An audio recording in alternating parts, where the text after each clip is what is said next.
Dans cette vidéo, je vais essayer de reprendre de là où je me suis arrêté l'autre fois. Donc, il faut le rappeler que j'ai commencé par rappeler un petit peu les hypothèses sur lesquelles se base la microéconomie. Aujourd'hui, on va essayer alors de,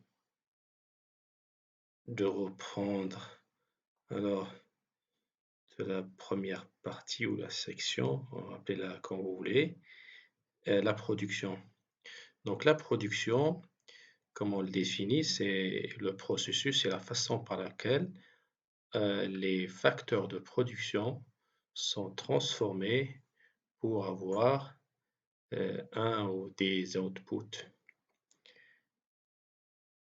Bien sûr, cette façon-là de transformer les inputs ou les facteurs de production en input est organisée généralement dans une entreprise. C'est pour cela que à chaque fois qu'on parle de producteur ou bien entreprise ou bien une firme, c'est pour désigner la même chose. Donc la production, bien sûr, la production comme nous l'avons définie est la production dans le monde réel. Mais dans notre cours, le but est plutôt de simplifier la réalité économique qui est tellement complexe. Donc, comment le simplifier? En schématisant, en essayant de décrire, bien de décrire cette production par un schéma ou en modélisant tout simplement la façon de produire. Donc, comment? On va alors considérer une fonction de production, comme vous le voyez là, fonction de production qu'on va peut-être appeler f, fonction de production qui dépend bien sûr ou qui va nous transformer des inputs ou des facteurs de production en un ou des outputs. Je précise ici que pour toujours simplifier des choses, on va considérer uniquement deux inputs. Quoique dans la réalité, on ne peut pas imaginer produire un bien à partir de deux inputs. Mais on va alors essayer de résumer ça en... Donc les facteurs de production seront alors classés en deux types. Le premier type où on va trouver des facteurs de production qu'on va alors les représenter par L. On va voir comment ils sont. Puis l'autre type qui va regrouper plus ou moins tous les facteurs de production qui se ressemblent et qu'on va les désigner par K pour dire capital. L c'est le travail et K c'est le capital. Donc F, L, K, donc la fonction qui va nous transformer ces inputs en une quantité d'output ou bien en une production tout simplement. Donc si vous remarquez là, on a considéré uniquement L, K et Q. Donc là, je précise que on ne considère qu'un seul output, et toujours dans le but de simplifier, parce qu'il faut voir, on va voir après, qu'on devrait normalement représenter tout ça sur des graphiques, sur un plan, et donc il faut réduire au minimum le nombre de facteurs de production ou de variables en général. Donc voilà. Maintenant, on va expliquer qu'est-ce que ça veut dire. Alors, les facteurs de production. Donc le but ici, je le rappelle, ce n'est pas détailler tout, mais juste de rappeler l'essentiel. Donc vous devez avoir déjà les diapositives, tout est expliqué dedans. Donc les facteurs de production de façon brève, donc nous avons des facteurs de production intermédiaires, c'est-à-dire qu'ils ont déjà ou qui sont utilisés dans le but de produire d'autres. Par exemple, si je prends la tôle, c'est une consommation intermédiaire. Donc, je vais consommer le tôle dans le but de produire par exemple, des carrosseries. On peut également parler des facteurs de production primaires, s'ils sont utilisés dans l'état brut, comme par exemple le travail ou les terres cultivables. Ils n'ont subi aucun traitement. On peut également parler des facteurs de production qui sont fixes ou variables. On va voir alors la différence entre les deux. Donc, comme je l'ai expliqué là, qu'on peut réduire le nombre de facteurs de production en deux types. Donc, le premier type désigné par L, c'est le type de facteur de production variable, c'est-à-dire ce sont les facteurs de production qu'on devrait utiliser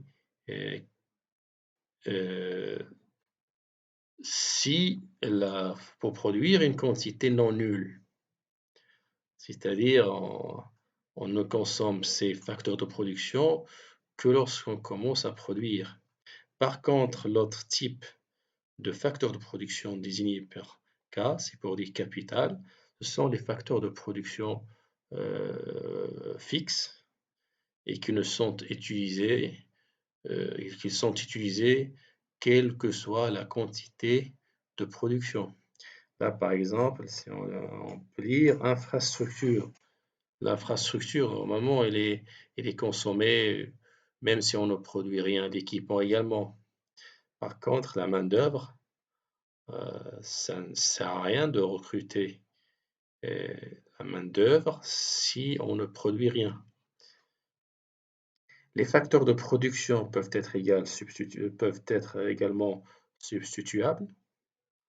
Là, je fais peut-être un parallèle par rapport à ce qu'on a vu avec le consommateur. Si vous vous rappelez l'utilité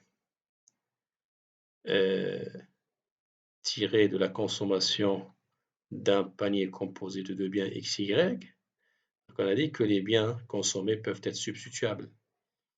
Souvent, ils sont de cette façon-là. La même chose pour la production. On va produire une quantité d'output, mais à partir de deux facteurs de production qui sont substituables. L'exemple le plus courant, c'est le travail capital. Donc, on peut produire par exemple la même quantité avec, disons, 100 unités de travail et 4 unités de 4 machines, par exemple. Comme on peut également substituer un certain nombre de travailleurs, une certaine quantité de main-d'œuvre par un certain nombre de machines, et vice-versa.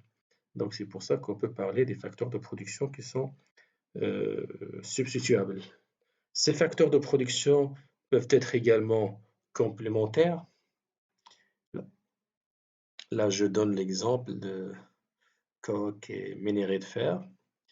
Donc, que vous voyez, pour produire par exemple l'acier, pour avoir cette qualité dure de l'acier, il faut mélanger les deux en proportions qui sont généralement fixes. Et c'est pour ça que les facteurs de production doivent être complémentaires. Et dans la réalité, la plupart des biens sont produits à partir des facteurs de production qui sont complémentaires. Par exemple, un tailleur pour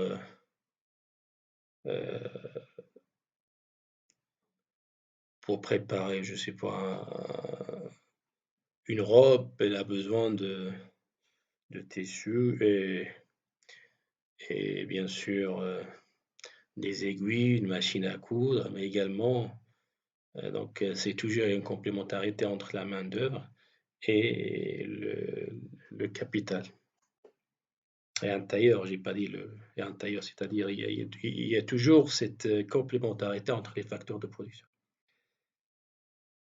Euh, Continuons, alors là, on vient de dire une chose, c'est que la production ne désigne toujours pas la façon par laquelle on produit, mais c'est peut également désigner la quantité produite. On dit par exemple que la quantité produite dans une entreprise est de 100 tonnes. Donc ici, la production veut dire également la quantité produite. Exemple, là on donne un exemple, une production qui est produite à partir du travail. Là on suppose que la quantité du capital est fixée, donc ça veut dire qu'on est à court terme. La quantité produite, on peut lire sur la deuxième colonne, c'est-à-dire avec zéro quantité de travail, on ne produit pas, et ainsi de suite, 1, 2, 3, et ainsi de suite. Donc voilà un exemple qui donne un exemple de fonction de production, c'est-à-dire F du travail et d'une quantité de capital qui est fixée égale Q, sachant Q qui est la quantité de tomates produite, au Q comme là, et le L c'est la quantité de travail. Et la fonction F, c'est la fonction qui va transformer ces deux facteurs de production en une quantité de tomates. Donc voilà la représentation graphique. C'est pour ça que je vous ai dit tout à l'heure qu'on va utiliser le minimum de facteurs de production. Vous voyez l'utilité ici, c'est que sur un plan, on va représenter graphiquement la fonction de production, sachant ici que la quantité de capital est fixée. Donc on a également là, ce qu'on peut remarquer, que que la production, c'est une fonction que vous voyez là, elle est croissante jusqu'à certaine quantité, c'est-à-dire jusqu'à l'unité 7, 8, atteint le maximum, puis après il va essayer de décroître. Bien sûr, une autre chose, c'est que si la quantité de travail est nulle, donc on a une quantité nulle de production. Et une autre chose, c'est que la production, on va voir ça lorsqu'on va étudier la notion de productivité, que la production, malgré qu'elle est croissante, mais ne croît pas de la même façon. Regardez là, ça, la pente, elle est moins pentue que là, et encore moins pentue que là, puis après, il va commencer il devrait y avoir un point d'inflexion ici, puis après, l'accélération de la production va diminuer. Tout ça, on va voir après. Donc, ce qu'il faut retenir ici, c'est c'est une fonction discrète. C'est pour ça que donc on aura l'occasion de voir des fonctions qui sont continues. Donc, je ne reviens pas sur ça. Donc là, je rappelle que dans la réalité, bien sûr, regardez là ici, f, il dépend de 1 jusqu'au m variable, qui est un facteur variable, c'est-à-dire on a m facteurs variables et n facteurs fixes égale à q. Donc là, si vous voulez, tous ces facteurs de production qui sont variables vont être représentés tout simplement par n, et tous ces facteurs fixes vont être représentés par k. Donc il faut retenir que à long terme, tous les facteurs, que ce soit le travail, que ce soit le capital, vont changer. Par contre, vont varier. Par contre, à court terme, seul le travail qui varie, le capital, reste fixe ou inchangé. Donc là, on va essayer également d'expliquer quelques notions telles que la production, la productivité. Donc la production, elle était déjà expliquée. Par contre, quelle est la différence entre la production et la productivité? Si la production est le processus par lequel on crée, on transforme, on fabrique des facteurs de production, on fabrique des produits à partir des facteurs de production, la productivité, elle est toujours liée à un facteur de production, et c'est-à-dire dire la productivité toute seule n'a pas trop de sens. Il faut toujours dire la productivité du travail ou bien la productivité du capital désigne tout simplement la façon par laquelle change, varie la production. Là, on mesure la vitesse de production, c'est-à-dire comment varie cette, euh, cette, euh, production. C'est l'accélération, si vous voulez, de la production. Ici, on va l'appeler l'efficacité. L'efficacité. Donc là, on va après, bien sûr, faire la différence entre une productivité marginale et une productivité moyenne. Donc, qu'est-ce que ça veut dire productivité marginale, productivité moyenne? On va faire la différence, mais je pense qu'on devrait revenir à l'exemple. Voilà, là, l'exemple. Donc, je reprends l'exemple qu'on a déjà vu. Donc, dans le premier, plutôt dans la première colonne, on a le travail, puis dans la deuxième colonne, on a la quantité de production ou bien l'output, ou la production tout simplement. Il faut rappeler également on est toujours dans le court terme et que seul le travail qui varie et la quantité de capital est supposée constante. Donc, dans la troisième colonne, on a alors là ce qu'on appelle la productivité moyenne du travail ou du facteur de production. Qu'est-ce que ça veut dire? Tout simplement, on désigne quoi? Il désigne tout simplement la contribution moyenne d'une unité de production. Là, par exemple, si vous voyez, avec 2 unités de travail, je produis 3 unités. Donc, en moyenne, combien chaque unité a, de combien a contribué, chacune a contribué de 1,5. La même chose si on continue, avec 4 unités, je vais produire 8. Donc, chaque unité a contribué de 2, mais de façon moyenne. C'est pour ça qu'on va après on va voir que c'est différent que la notion de la productivité moyenne diffère de la productivité marginale de cette façon de contribuer. Donc, je résume la productivité. Alors, la productivité moyenne avec M majuscule du facteur de production L égale par exemple, égale tout simplement, c'est la production, c'est la quantité, Q. Et si bien sûr pour produire Q, on a besoin de L et, le capital. Mais dans cet exemple, il se trouve que le capital est fixé sur la quantité de L.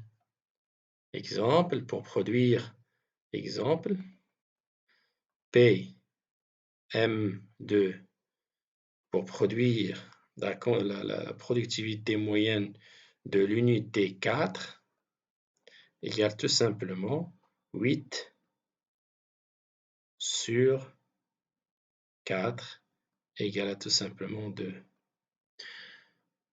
La productivité marginale, qu'on va le désigner par P, mais avec un PM minuscule, du travail, c'est toujours la contribution, mais pas la contribution moyenne, l'unité moyenne, mais plutôt la contribution de la dernière, ou bien la dernière unité, ou bien de l'unité ajoutée ou supplémentaire.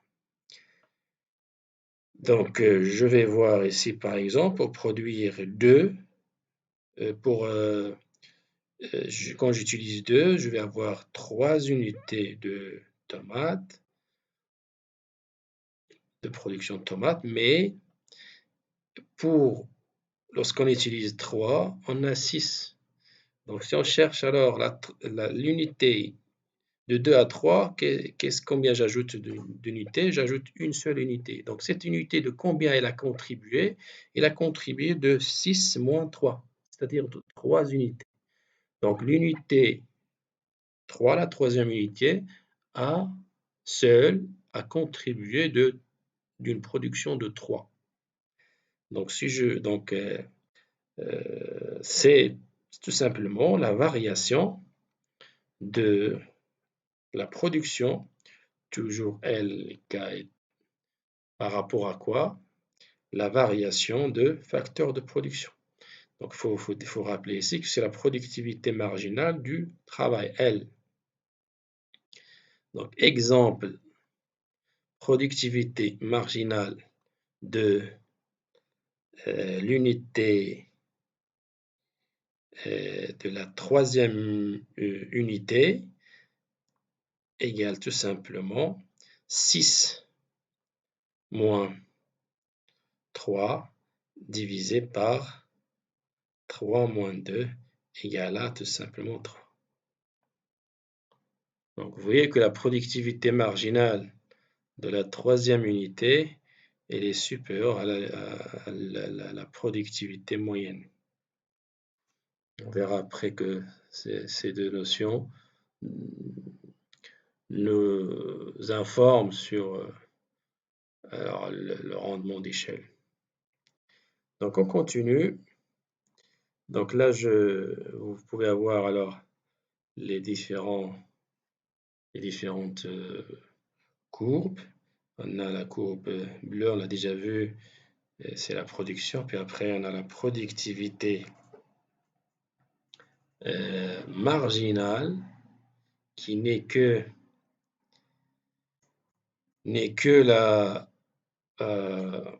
la dérivée, on va voir après. C'est qu'il va atteindre, quand est-ce qu'il va atteindre son maximum? C'est lorsque la production va la vitesse de la production va atteindre le maximum. C'est lorsque là où il est le plus pentu. Ici, vous voyez, c'est là où il est plus pentu.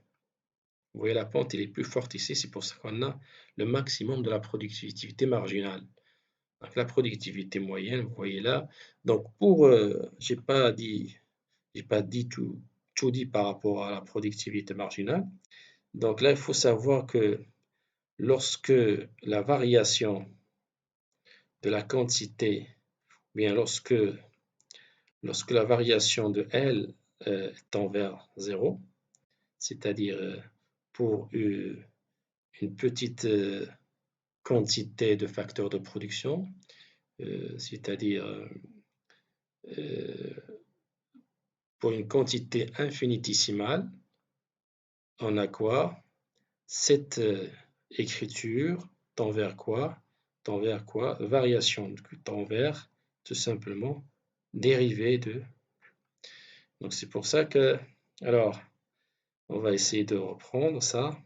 Pour une fonction qui est continue, la productivité marginale égale tout simplement la dérivée de Q, KL, toujours, par rapport à un dérivé par rapport au travail, tout simplement. Donc, c'est également productivité marginale de L égale tout simplement la dérivée de Q, notre façon d'écrire, par rapport à la variable, par rapport à L. Voilà, j'espère que j'ai tout dit par rapport à ça. Arrivons maintenant à la loi des rendements marginaux décroissants. Qu'est-ce que ça veut dire la loi des rendements marginaux décroissants? Tout simplement, on a constaté que la productivité, donc il faut peut-être revenir au graphique, la productivité marginale, regardez la productivité marginale, elle est croissante, puis arrivant à l'unité 3, elle devient décroissante. Et cette situation est constatée dans la plupart des fonctions de production. Donc, c'est pour ça qu'on parle d'une loi de rendement, c'est-à-dire à un certain moment, la productivité marginale devient décroissante. Donc, pour vérifier ça, on a tout simplement, on n'a qu'à voir si la productivité marginale d'un facteur quelconque est décroissante.